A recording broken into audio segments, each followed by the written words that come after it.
Hola jóvenes, ¿cómo están? En esta parte vamos a hablar de multiplicadores de Lagrange.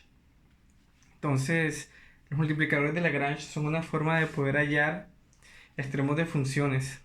Eh, no es muy diferente a lo que ya tú conoces. ¿Te acuerdas que la clase pasada estuvimos viendo cómo hallar el extremo de una función a través de las derivadas parciales? Que derivábamos la función, la igualábamos a cero, ¿te acuerdas? Las derivadas parciales. Resolvíamos el sistema y teníamos los extremos, los puntos extremos de la función. Esos puntos eran críticos y podían ser máximos, mínimos, puntos de silla.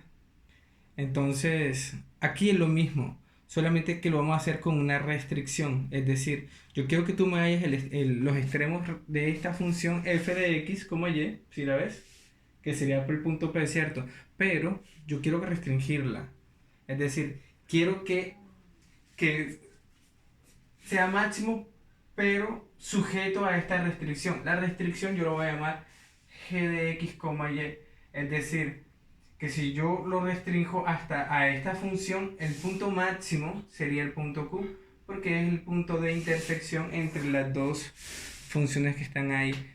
Es decir, mi punto máximo va a estar siempre restringido a una condición. Y la condición es que esté en g de x, y. Entonces, eso es lo que se busca cuando utilicemos multiplicadores de Lagrange. Y de hecho, para ti como ingeniero, esta parte es muy interesante porque tú puedes hallar siempre extremos de funciones restringiéndolas. O sea, es una herramienta bastante fuerte. Por eso es muy importante que tú aprendas cómo resolver este tipo de ejercicios. ¿De acuerdo?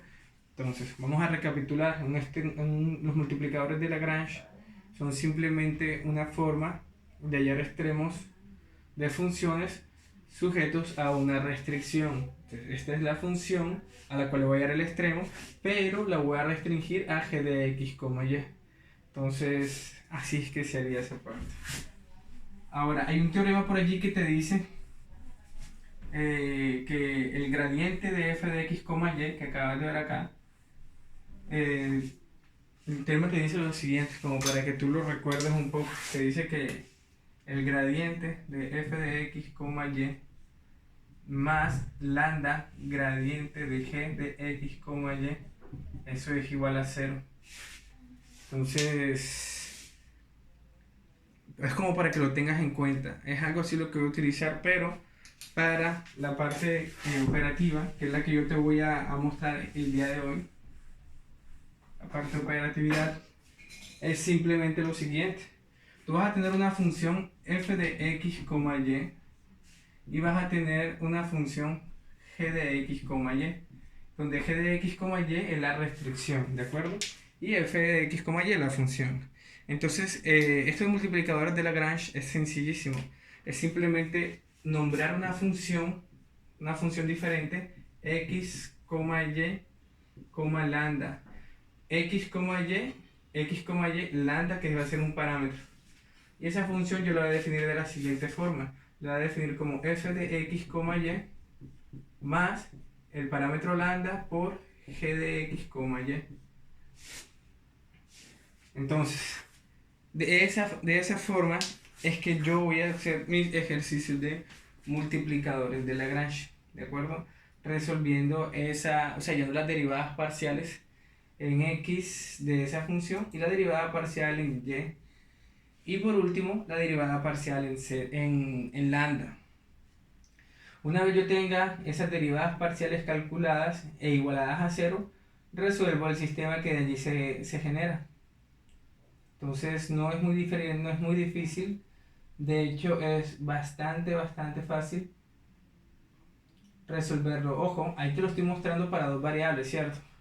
En el caso de que f de x, y, en que la f sea f de x, y, z, y que la restricción sea esta, x, y, z, la nueva función que tú vas a construir va a ser esta, una función grande, x, y, z y el parámetro, ¿cierto?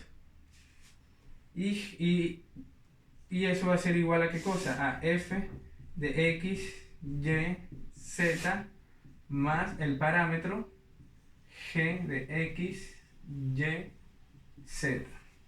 Así de sencillo, jóvenes. El procedimiento es exactamente el mismo. El procedimiento para resolver este es igual que para resolver este, porque vamos a hallar los extremos de la función bajo la condición g de x, y, z, por lo menos en este caso. Pero vamos a ver cómo sería por lo menos para este. ¿Cómo sería? Simplemente tú calculas la parcial en x, la igualas a 0, la parcial en y, la igualas a 0, y la parcial en lambda, y la igualas a 0. Resuelves el sistema y ya tienes los puntos críticos, los extremos de esa función bajo la condición g de x, y. Entonces, en ese orden de ideas, jóvenes, vamos a resolver un ejemplo sencillo para que tú puedas afianzar tu conocimiento. Por lo menos vamos a hacer este: f de x, y es igual a 25 menos x cuadrado menos y cuadrado, y g de x, y simplemente será igual, o bueno, la restricción, ¿no? Yo la voy a escribir de esta manera: x cuadrado más y al cuadrado menos 4y. Y esta evidentemente es igual a 0, ¿cierto? Esa es la restricción. Entonces, construir la función